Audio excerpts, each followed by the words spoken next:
Mr. Bronson. How are you this morning? Good morning. I guess I'm all right, and you can call me Rob. Okay, Rob. Have you been keeping up with the Olympics?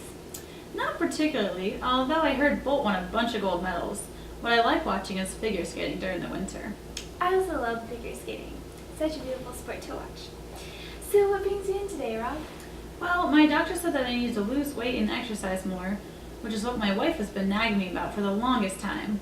The doctor and my wife have been saying this for years, but I kind of ignored them until my father recently died of a heart attack around my birthday. He was overweight like I am. I'm so sorry. During your birthday too? It's awful. So you haven't really worried about your weight until your father died of a heart attack, which made you worried for yourself. Have you always weighed this much? No, ma'am. Actually, in college I was skinny, about 170 pounds, but over the years I slowly gained weight. And once I became a math teacher, I quit my exercise routine, slowly gained more and more weight, and now here I am, 20 years later, 215 pounds. I see. So, Rob, are you aware of what health risk you're at? I suppose higher than normal. Well, from your labs, your blood work appears to be in the normal range. Do you mind if I use a calculator really quickly? Oh yeah, that's fine. Unfortunately, your weight makes you at a high risk for heart disease like your father had. Are you aware of what a BMI is? I've heard the word, but not really.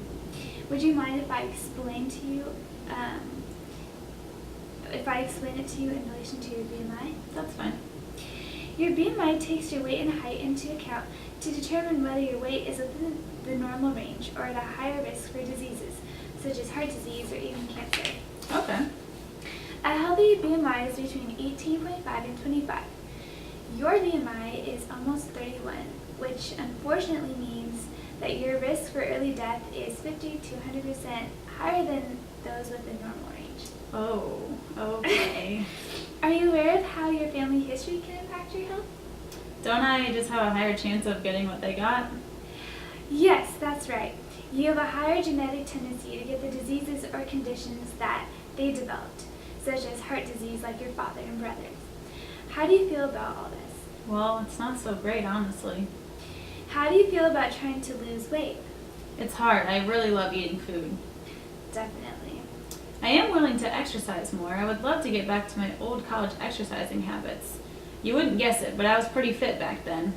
That's great. I love your enthusiasm. Exercise is definitely shown to help people lose weight.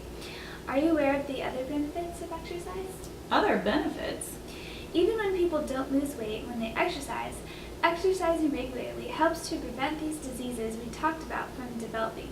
It also gives you a better mood, more energy. It can even help you sleep better. How does that sound to you? That sounds awesome. Let's do it. I just want to mention one thing before we start you on an exercise program. Have you seen an exercise physician? No, why? Suddenly beginning an exercise program may be hard on your body, like your joints and even your heart. An exercise physician will know what types of exercises to start with and how intense and how long they should be. Does that make sense? Sort of, but I'm not wanting to pay any more money at this point.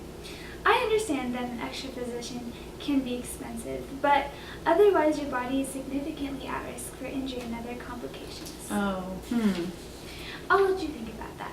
Would you be willing to review your food intake? I'm kind of hesitant to change what I eat. I really love food. Can't I just exercise more?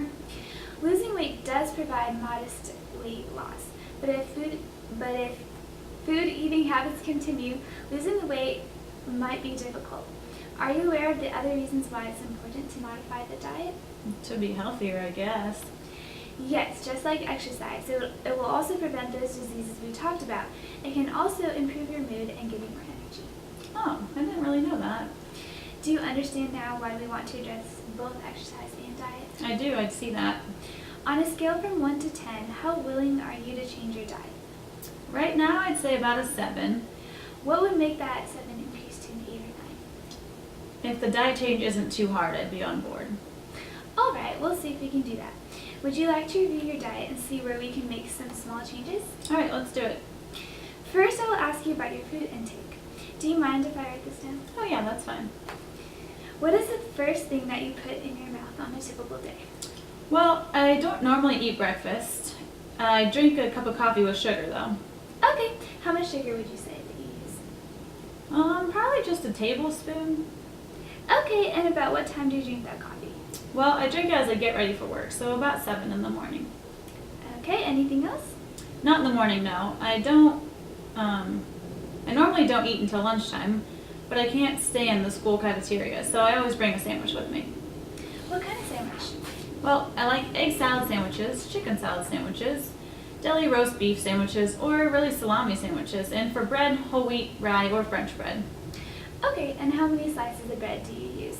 Normally 2, and to add, I also love drinking soda, especially Sprite or Coke. Probably drink about 2 cups a day for lunch. Okay, and do you put anything on your sandwiches? Not too much. I like a little mayo, some mustard, and always lettuce and tomato. Okay, continue on. Well, here's the thing. I don't eat any snacks. I go home and make myself an Italian dinner with some modifications. I try to be a little healthy, so I eat a salad first with a drizzle of olive oil and vinegar for dressing. I absolutely love pasta. I eat a plate of either spaghetti, fettuccine, or any other pasta. I always put tomato sauce, grated cheese, or cheese sauce on my pasta. I also normally include a big portion of veal or beef.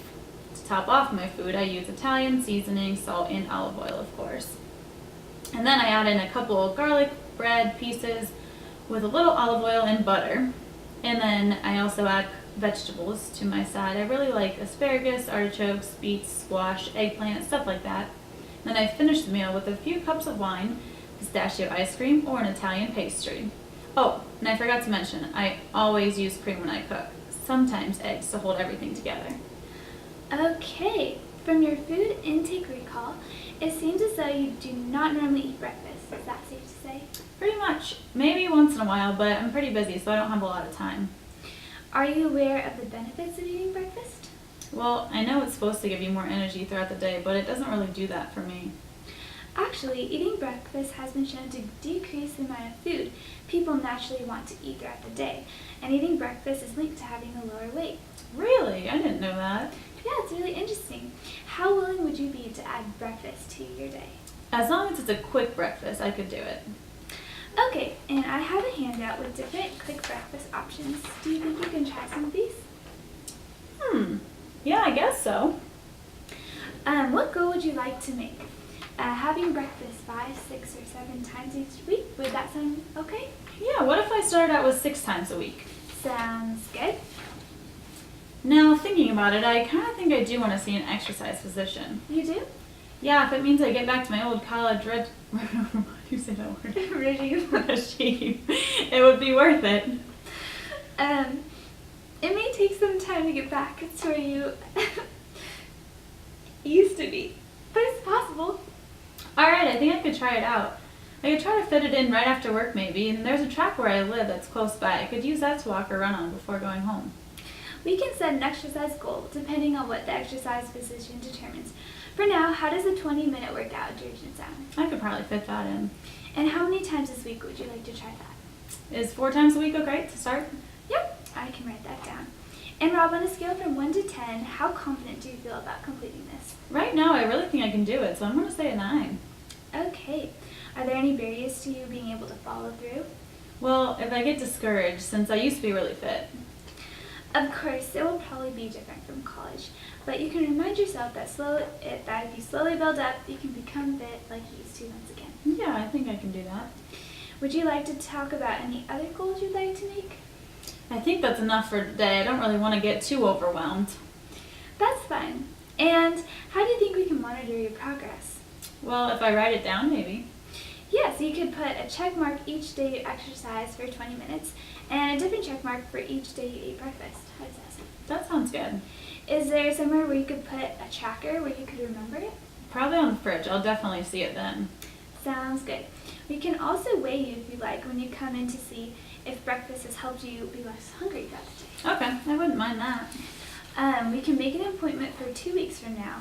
And when you return, I can evaluate how you feel about your exercise routine, how you feel about eating breakfast, and how you feel about making these new changes. We can discuss any barriers that arose and even set new goals for weight loss. How does that sound to you? It sounds pretty good. Okay, well, it was a pleasure to meet you, Rob. I'm excited to see how these lifestyle changes will help you reach your weight goal. Thank you. It's a pleasure as well.